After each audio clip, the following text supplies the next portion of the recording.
El problema es que la carrera de medicina es tan científica que al final te termina alejando de Dios. Y es que la ciencia y la fe parecieran ser algo totalmente incompatible. Uno intenta meterlas juntas y no hay manera. ¿Qué tal, gente? ¿Cómo andamos? ¿Todo bien? Sí, me corté el pelo y...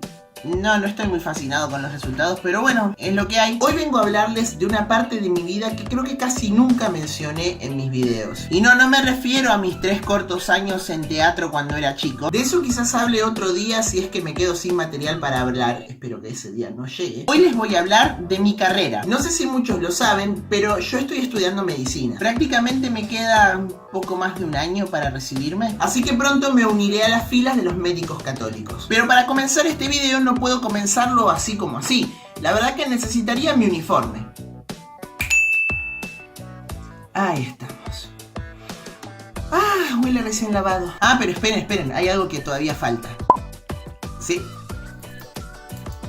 No hay médico sin estetoscopio. En fin, hoy venía a hablarles de cómo la carrera de medicina cambió mi vida. Y ya sé, muchos estarán pensando que voy a decir algo tipo: el problema es que la carrera de medicina es tan científica que al final te termina alejando de Dios. Y es que la ciencia y la fe parecieran ser algo totalmente incompatible. Uno intenta meterlas juntas y no hay manera. Pero en realidad no. Hoy vengo a demostrarles que ser médico, o bueno, estar estudiando para ser médico, me falta todavía, pero ahí andamos, ha hecho que profundice algunos detalles bastante importantes sobre mi vida católica. Y como ustedes conocen mi obsesión de querer resumir todo en 5 puntos, precisamente 5 son las cosas que voy a discutir hoy con ustedes. La primera es el valor de la vida humana. Cuando uno está estudiando medicina, redescubre el valor de la vida humana. Ya desde el principio, desde los primeros años, cuando uno empieza a ver embriología, en donde ve cómo el ser humano se va formando desde el momento de la concepción, uno empieza a tener una nueva apreciación por la vida humana y se da cuenta de lo valiosas y únicas que son cada una de las vidas. Esto se profundiza cuando en el tercer año uno empieza a ver pacientes. Conoce sus dolores, conoce sus tristezas, conoce todo lo que los hace humanos. Y uno sondea tan profundamente la humanidad de cada una de esas personas que uno redescubre el valor de la vida humana. A través del dolor de esas personas, Dios le da un mensaje al médico, demostrándole y diciéndole: fíjate cuán vulnerables son estas personas y cuánto necesitan de vos. Pero ya vamos a hablar un poco más adelante sobre ese asunto. Lo más importante acá es que la medicina te hace redescubrir el valor de la vida. No importa cuán pequeña o cuán grande sea esa vida. Uno descubre que, como el hashtag está muy de moda hoy en día, toda vida vale. O bueno, vale toda vida, perdón, lo dije al revés. Lo que es importante es que todas las vidas son valiosas, son únicas, son inapreciables. El valor de la vida humana es infinito.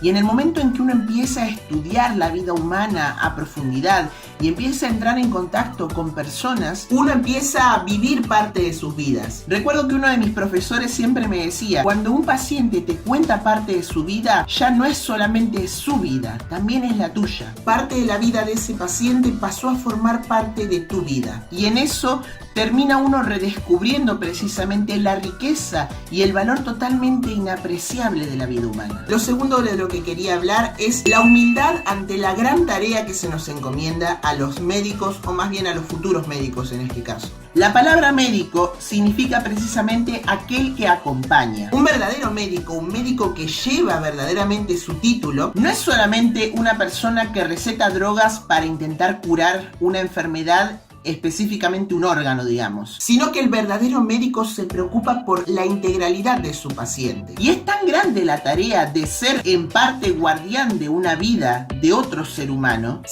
precisamente como dije antes, con su gran riqueza, con su historia, con su trayectoria, con todo lo que implica una vida humana, que uno termina dándose cuenta de en realidad lo pequeño que uno es en comparación a la gran tarea que se le encomendó. Cuando un médico se recibe, tiene que hacer el juramento hipocrático, mediante el cual se obliga a sí mismo a cumplir en ser un médico completo. Si uno lee el texto original del juramento hipocrático, habla muchísimo de la obligación que el médico tiene hacia su paciente, de la gran responsabilidad que implica cuidar a un paciente. Y precisamente esa responsabilidad como médico a uno le enseña una lección grande de humildad, especialmente cuando se acerca el momento de la muerte del paciente. El médico puede pecar en este sentido de 2 maneras totalmente totalmente diferentes. Una por exceso y otra por falta de acción. La primera, el exceso, es lo que se llama el ensañamiento terapéutico, en donde el accionar del médico termina prolongando el sufrimiento del paciente y no su vida, yendo en contra de la naturaleza y yendo inclusive en contra de lo que Dios querría para esa persona. Y por otro lado está el abandono de persona, en donde el médico decide no hacer absolutamente nada para evitar una situación, para evitar el sufrimiento y para evitar el dolor del paciente. Simplemente lo da por perdido y entonces decide no hacer nada más por él. Los médicos todos los días se paran en esta fina línea que divide una cosa de la otra y tienen que aprender a ser humildes y reconocer en el momento en el que ya nada se puede hacer, y lo único que uno puede hacer para mejorar la vida de ese paciente es que no tenga dolor, que no sufra y que pueda compartir el resto de su vida, por corta o larga que sea, con su familia. Y esa es una gran lección de humildad que los médicos tienen que aprender antes de poder llamarse a sí mismos médicos. Lo aprende uno como estudiante y lo debe uno profundizar en la vida como médico. Esta gran humildad que uno tiene que tener, porque una vida humana uno no puede decidir cuándo termina. Uno debe acompañar a esa vida hacia el desenlace que Dios le tenga preparado. La tercera cosa es la belleza de ser instrumento de Dios. Así como vengo hablando de las cosas que son tan complejas de decidir con respecto a la vida de un paciente, no hay cosa más hermosa que sentir que uno hizo todo lo que pudo por ese paciente. No hay cosa más bella en el mundo que ver a un paciente que verdaderamente se sanó y que verdaderamente uno fue instrumento de esa sanación. Les cuento una historia que me pasó hace 2 años cuando estaba cursando pediatría. Vino un niño de unos 10 años más o menos con su abuela que tenía asma muy fuerte. Y el problema es que su abuela no sabía cómo utilizar el medicamento para el asma, no sabía cómo usar los preventivos. Entonces este niño hacía muchísimos años que no podía jugar un partido de pelota sin cansarse. Si alguno de los que está viendo este video es argentino, debe saber la tortura que es no poder jugar al fútbol con tus amigos. Bueno, él sufría muchísimo y yo recuerdo que cuando vino al consultorio vino con una carita de tristeza y angustia, que verdaderamente era algo antinatural en un nene de su edad. Entonces, con toda la paciencia del mundo, estuvimos casi media hora para enseñarle tanto a la abuela como al niño cómo se tenían que usar los medicamentos de la manera correcta. Y lo citamos para que volviera dentro de más o menos un mes, me parece, no recuerdo muy bien, 1 mes o 3 semanas. La cuestión es que, obviamente, como uno como estudiante ve tanta cantidad de pacientes, que uno se olvida, pero los pacientes no se olvidan de uno. Y 1 mes después, cuando volvió al consultorio, vi la sonrisa radiante de ese niño, que al fin podía jugar con sus amigos, que al fin había recuperado esa parte de la vida que él había perdido. Y verdaderamente fue algo muy emotivo y me llenó de alegría saber que tuve algo que ver con eso. Uno redescubre en esas pequeñas victorias la belleza que tiene el ser instrumento de Dios. Y uno redescubre que no toda la medicina es tristeza y dolor como mucha gente lo pinta, sino que también hay historias que terminan bien. Porque es la voluntad de Dios y también porque uno puso su granito de arena para que las cosas terminaran bien. La cuarta cosa que aprendí es la importancia de estar presente. Tomando otra anécdota, pero esta vez de mi familia, cuando yo era mucho más chico, mi abuelo siempre estaba muy enfermo. Y una vez lo tuvieron que operar, no recuerdo muy bien de qué fue en este momento. Pero lo que sí recuerdo es que cuando el médico, después de que operó a mi abuelo, lo venía a visitar siempre. E increíblemente siempre caía en el momento en que mi abuelo más lo necesitaba. Cuando mi abuelo estaba triste, cuando mi abuelo estaba enojado, cuando necesitaba descargar todas sus frustraciones por no poder mejorar más rápido, el médico aparecía. Y mi mamá siempre repetía esta frase cuando venía: "Ay, doctor, parece que usted lo trajo Dios". Esta es la importancia de la presencia del médico. El médico tiene que estar presente siempre al lado de su paciente. El médico tiene que ser para su paciente como una especie de ángel, como el mensajero de Dios. Y uno aprende que la presencia, la sola presencia del médico cambia las cosas. Aun si uno no siempre tiene una respuesta para darle al paciente tajante, decirle sí, no importa.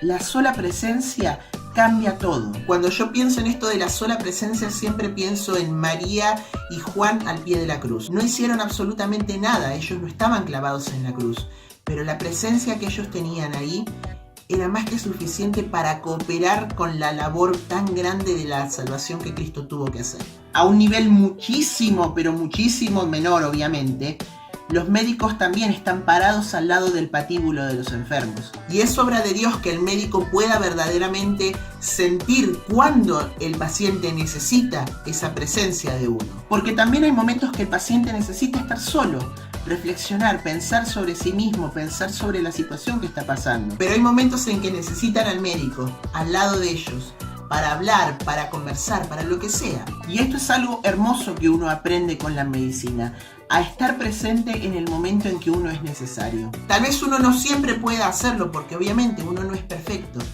pero al menos intentarlo, y eso ya es una gran gracia. Y por último, y esta es la más triste diría yo, pero también es la más importante, que es descubrir y tomar conciencia de la propia fragilidad de la vida. El médico día a día se enfrenta con la muerte, la mira a los ojos y le intenta decir: no te tengo miedo, pero yo les puedo asegurar que todos los médicos le tienen miedo a la muerte, a la de uno como a la de sus pacientes. Uno termina teniéndole un gran miedo a la muerte, y es verdad. Y este miedo a la muerte le concede al médico algo que podría ser considerado una maldición, pero en realidad yo lo considero más como una gracia, que es el hecho de tener conciencia de que también yo me voy a morir, y de que no sé cuándo pueda pasar, y de que tal vez salgo a la esquina y me muero. Esa conciencia hace que el médico católico viva cada día como si fuera el último, porque no sabemos si verdaderamente es el último. Y ese es un regalo muy especial que tiene Dios, porque infunde en los médicos un cierto tipo de temor de Dios aún más grande, pero es una especie del temor de Dios en donde uno, al temer por la propia vida, al saber que la propia vida es frágil,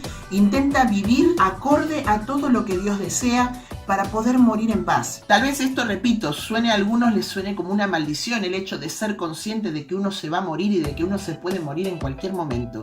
Pero la realidad es que yo lo considero una bendición. Pero vivir cada día como si fuera el último nos ayuda a pedir perdón de cada uno de los pecados. Nos ayuda a vivir con una conciencia que verdaderamente busque complacer a Dios. Es como estar en estado de penitencia final permanente. Por si alguien no sabe lo que es la penitencia final, es esto de cuando una persona se arrepiente en el lecho de muerte. Como el médico no sabe si el piso en el que está parado es su próximo lecho de muerte, precisamente vive constantemente así. El médico católico vive sabiendo y conociendo la posibilidad de la propia muerte, y asimilando esa posibilidad, uno tiene más posibilidades de convertirse a tiempo. Sé que este es un tema muy pesado y que generalmente trato videos con un poco más de humor, pero verdaderamente necesitaba hacer este video para contarles un poco lo que uno vive.